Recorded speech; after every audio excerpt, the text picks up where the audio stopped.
आज के हेडलाइंस ये रहे। Codex committee on spices and culinary herbs का 5वां सत्र वस्तुतः आयोजित किया गया। श्रम मंत्रालय ने नई कर्मचारी जवाब लिंक्ड बीमा योजना 2021 को अधिसूचित किया गया था। केंद्र सरकार ने प्रत्यक्ष कर विवाद से विश्वास विवाद समाधान योजना के तहत भुगतान करने की समय सीमा को 2 महीने बढ़ाकर 30 जून तक कर दी है और पूरे भारत में कोविड की दूसरी लहर के आलोक में केंद्र सरकार ने अगले 2 वर्षों में 15 लाख करोड़ रुपए के सड़क निर्माण का लक्ष्य रखा है। केंद्र सरकार ने वित्त वर्ष 22 के अंत तक एक बार के उपाय के रूप में सरकारी अस्पतालों औषधालयों में ऑक्सीजन का निर्माण स्थापित करने के लिए संसद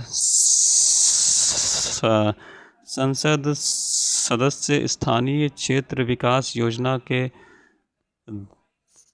धन के उपयोग की अनुमति दी है। भारतीय वैज्ञानिकों ने MACS 1407 नामक सोयाबीन की एक उच्च उपज देने वाली और कीट प्रतिरोधी किस्म का विकसित किया है। यूके की अध्यक्षता में G7 डिजिटल और प्रौद्योगिकी मीडिया की बैठक आयोजित की गई है। विश्व के सबसे लंबा पैदल यात्री पुल उत्तरी पुर्तगाल के अमेरिका ओरेका में बनाया गया है। संयुक्त राष्ट्र के आर्थिक और सामाजिक मामलों के विभाग ने वैश्विक वन लक्ष्य रिपोर्ट 2021 का उद्घाटन जारी किया है। पेट्रोलियम और प्राकृतिक गैस मंत्रालय के अनुसार 2020-2021 में कम उत्पादन के कारण भारत में कच्चे तेल के उत्पादन में 5% और प्राकृतिक गैस में 8% की गिरावट आई है। डिसेंट्रो ने फिनटेक स्टार्टअप और कॉरपोरेट्स और ई-कॉमर्स कंपनियों को कस्टमाइज्ड बिजनेस बैंकिंग API की पेशकश करने के लिए ICICI बैंक के साथ साझेदारी के लिए कहा गया है।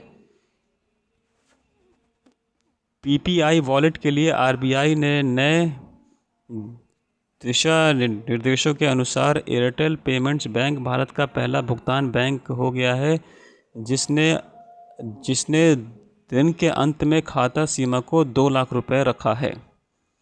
विश्व बैंक शाखा इंटरनेशनल फाइनेंस कॉरपोरेशन ने अपग्रेड को 40 मिलियन अमेरिकी डॉलर का फंड दिया है, जिससे फर्म ने प्रमोटर की हिस्सेदारी 75 तक कम हो गई है।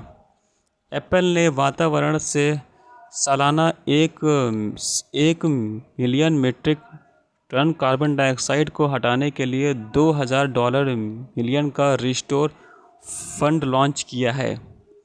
वित्त वर्ष 2019 में भारत के कोर सेक्टर के उत्पादन में 7% की गिरावट आई है।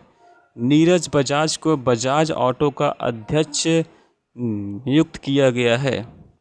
वनीता गुप्ता अमेरिका की एसोसिएट अटॉर्नी जनरल के रूप में नियुक्त होने वाली पहली भारतीय अमेरिकी बन गई हैं।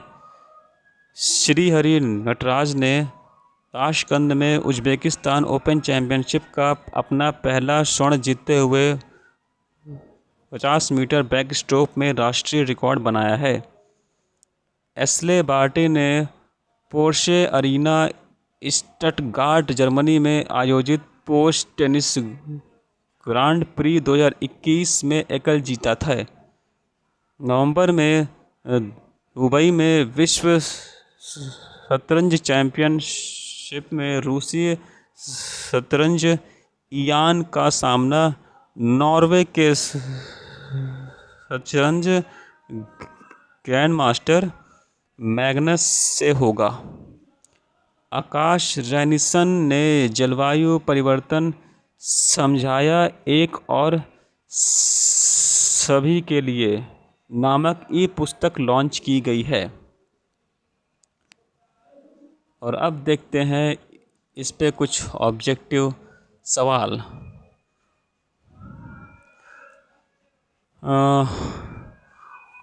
कोडेक्स एलिमेंट्रियसिस कमीशन का हेडक्वार्टर कहाँ स्थित है? वो है जेनेवा में। नई कर्मचारी जमा लिंक्ड बीमा योजना 2021 के तहत अधिकतम बीमा राशि कितनी होगी? 2 लाख रुपए। अगला सवाल, सरकार ने सड़क क्षेत्र में कितने % की FDI की अनुमति दी है? 50%। निम्नलिखित में से किस अधिनियम ने MSC 1407 नामक सोयाबीन की अधिक उपज देने वाली कीट प्रतिरोधी किस्म का विकास किया है? Option number B ICAR। G7 शिखर सम्मेलन का कौन सा संस्करण UK में होगा? ऑप्शन नंबर ये।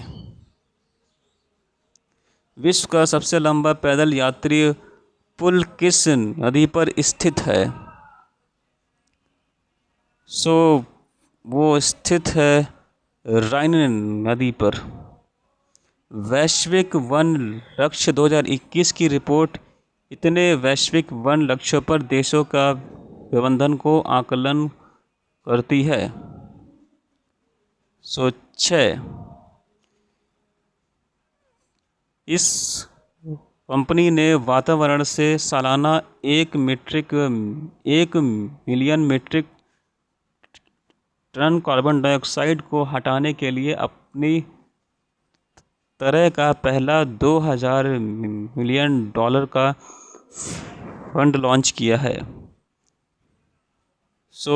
एप्पल